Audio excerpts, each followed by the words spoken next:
surface of the land, roots trap water from the flowing mud, extracting precious nutrients and minerals. These elements, when combined with sunlight, create the diverse living systems of our planet.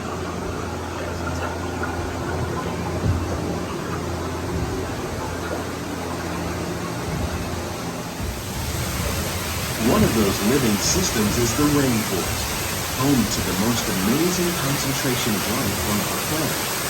These dense and beautiful forests cover only a tiny portion of the Earth's surface, but they contain more than half of its plant and animal species.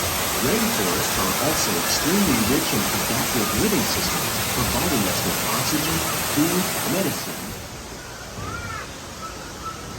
In the desert, nature has created a very different, but no less beautiful living system. And while this arid landscape may seem lifeless, it is very much alive. The plants and animals that have learned to survive in these harsh conditions appeared as desolate as the desert. But over time, rainwater and nutrients gradually penetrated the hard surface of this land. Even the hooves of the mighty buffalo helped create the rich soil that would one day become home to the American farm.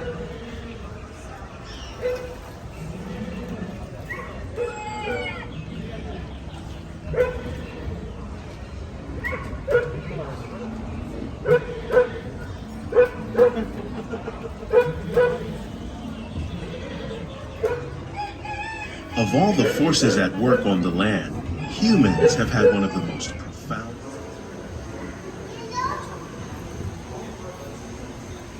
Welcome to our living laboratories, where scientists from Epcot and the U.S. Department of Agriculture are exploring innovative ways to produce bountiful harvests now and into the future.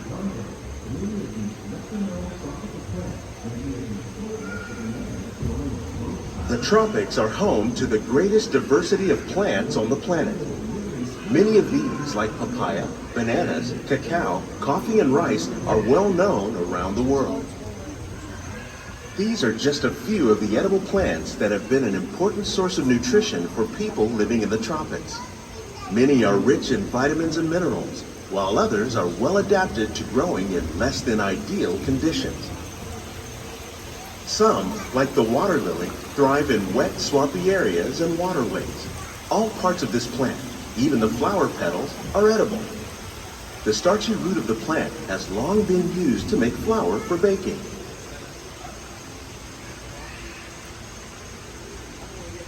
One day, many of these lesser-known tropical plants may be as important as the bananas growing on both sides of the boat.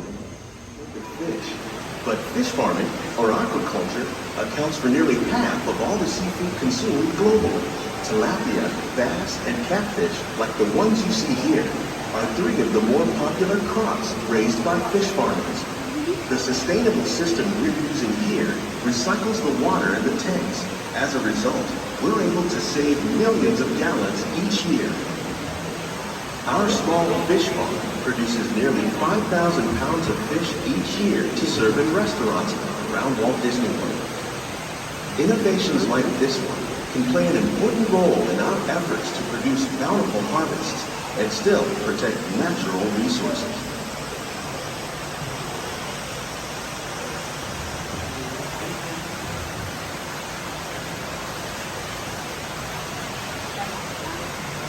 Edible plant species in the world, most of us are only familiar with the handful that make up our everyday diet.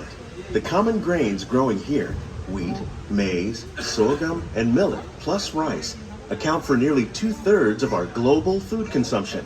Learning how to increase yields of these staples is an important goal of research around the world.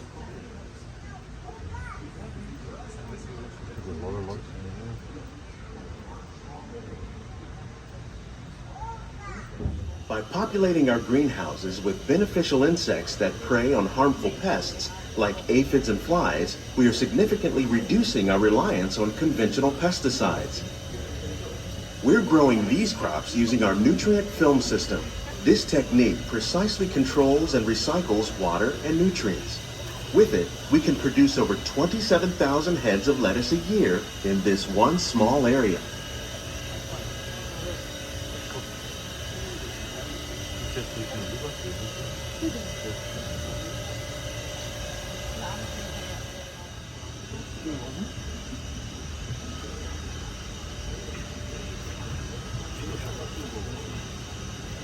Some of our best ideas have been inspired by nature, like these fruit and vegetable trees. By growing these ground plants vertically, we can increase yields and better control diseases. These crops.